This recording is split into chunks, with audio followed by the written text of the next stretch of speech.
Hey, so I've just read in the Wall Street Journal, and I'm sure it's been covered in zillions of other newspapers and media, that the SAT scores are going to have an adversity score aligned with it. What that means basically is that if a wealthy, rich, privileged kid, let's say, got one score, and a poor, disadvantaged kid got another score, they will weight those according to the adversity that one child had and say, listen, even though this kid got a 2 and this kid got a 10, with a 10 being better, because of this child's adversity, it really is more like a 5, so weigh it that way. Something like that, as I understand it.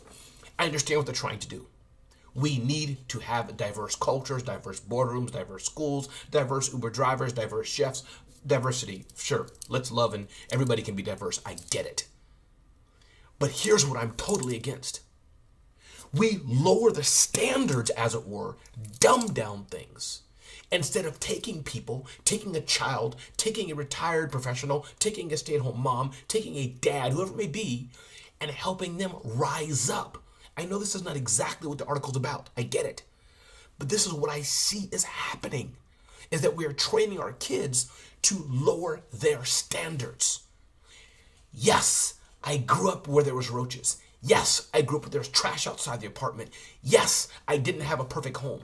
Yes, I didn't have this. Yes, I didn't have enough food to eat. Yes, my father beat me. Yes, my mother beat me. All those things are not my case. Some of those things were. I live in an apartment with roaches and rats and etc. But my point is, raise the standard. Fight. Tiger Woods showed us, when you're down, keep going, keep driving, keep excelling, keep fighting, and raise the standard. This is what I'm fired up about, because I'm tired of people living a mediocric, I think is a word, or mediocrity. I'm tired of it. Raise the standard. I have an article I posted on LinkedIn, 3traits.com. I'm a firm believer through good character, which is a broad word, through hard work with a broad word, and some skill set, learning something, be the best at what you can be, you will rise. I have not made it. I don't live in abject wealth.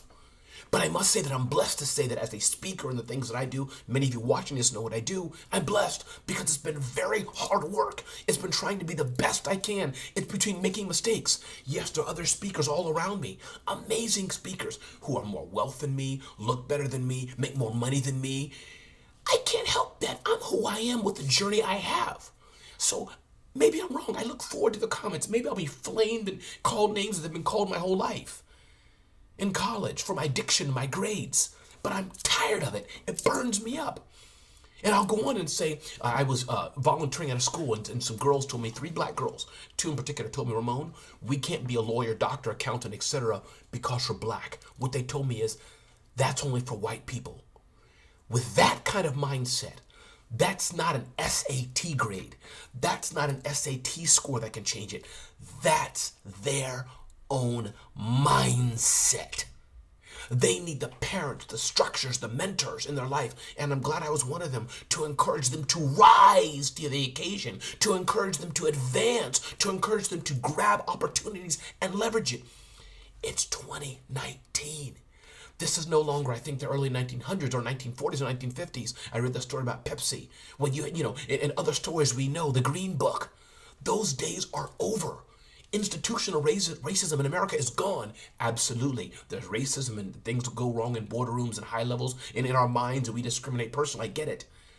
But 2019, this is a whole new generation. Me Too movement, women empowerment, diversity, all these things are there.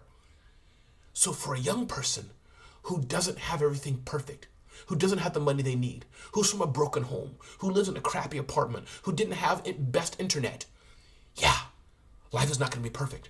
You're going to have to work harder. But in the end, it's going to make you a better person. When we have this flim-flam, wet noodle, I can just lay back and get everything fed to me world, it doesn't give you grit. It doesn't make you strong. I don't know what else to say. But I'm just a bit, I didn't say pissed off, I'm not angry. But this SAT article, and I understand what the SATs are trying to do. I get it. Trying to say colleges. These kids have perfect scores. These kids didn't. But look at them. They're smart. They're good too. You should look at them. I totally get it. Because the SAT score is just a number. So how do we resolve that? I understand it. But I'm speaking of the bigger issue. The bigger issue. Dear kids who are disadvantaged, don't let people get into your head and say you're not good enough. Hard work, good character, and a skill set, maybe a bit of luck. You can be pretty much anything you want.